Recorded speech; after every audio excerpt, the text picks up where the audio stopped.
Dears ഒരു മരണ വീട്ടിൽ പോയിട്ടുണ്ടായിരുന്നേ. ചേച്ചിയുടെ അളിയൻ്റെയും വീടിൻ്റെ അടുത്താണ്. അപ്പോൾ അതൊക്കെയാണ് അവിടെ കയറിയിട്ടുണ്ട്. ചെന്നപാടെ തന്നെ മാളുവിൻ്റെ കൂടെയാണ് സാനിയ. അവൾ ആരെങ്കിലും എപ്പോഴും തടയിക്കൊണ്ടിരിക്കണം, അതാണ് അവൾക്കിഷ്ടം. സാനിയയ്ക്കൊരു ബേബിയുണ്ട്, ചോട്ടു. ആളിച്ചിരി ടെററാണ്. അപ്പം ഞാൻ ചോട്ടൂൻ്റെ അടുത്തോട്ട് പോകാറില്ല, സാനിയായിട്ട് കളിക്കും. അത് കഴിഞ്ഞിട്ട് ദേ ഇവിടെ ഈ ഒരു ജാമ്പമരം ഉണ്ടായിരുന്നു. അപ്പോൾ അതിൽ നിന്നും ജാമ്പക്കയൊക്കെ കേട്ട് ഞങ്ങൾ പെട്ടെന്ന് തന്നെ അവിടെ നിന്ന് ഇറങ്ങിയിട്ടുണ്ടായിരുന്നു. അപ്പോൾ ഇനി നേരെ പോയ കുഞ്ഞമ്മയുടെ വീട്ടിലാണ്. ചക്ക എടുത്ത് വെച്ചേക്കണെന്ന് പറഞ്ഞിട്ടാണ് ഞങ്ങൾ പോയ.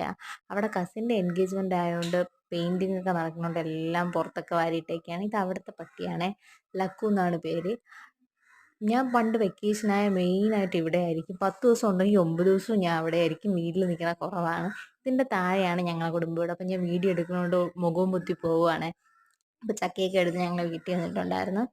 വീട്ടിൽ വന്നിട്ട് ദേ അമ്മ ചക്കയൊക്കെ വെട്ടി നമ്മളെ കഴിച്ച്. നല്ല മധുരമുള്ള ചക്കയായിരുന്നു. അത് കഴിച്ചപ്പോൾ വീഡിയോ ഇത്രയേ ഉള്ളൂ. ഇഷ്ടപ്പെട്ട് സബ്സ്ക്രൈബ് ചെയ്ത് സപ്പോർട്ട് ചെയ്യണേ. Bye guys.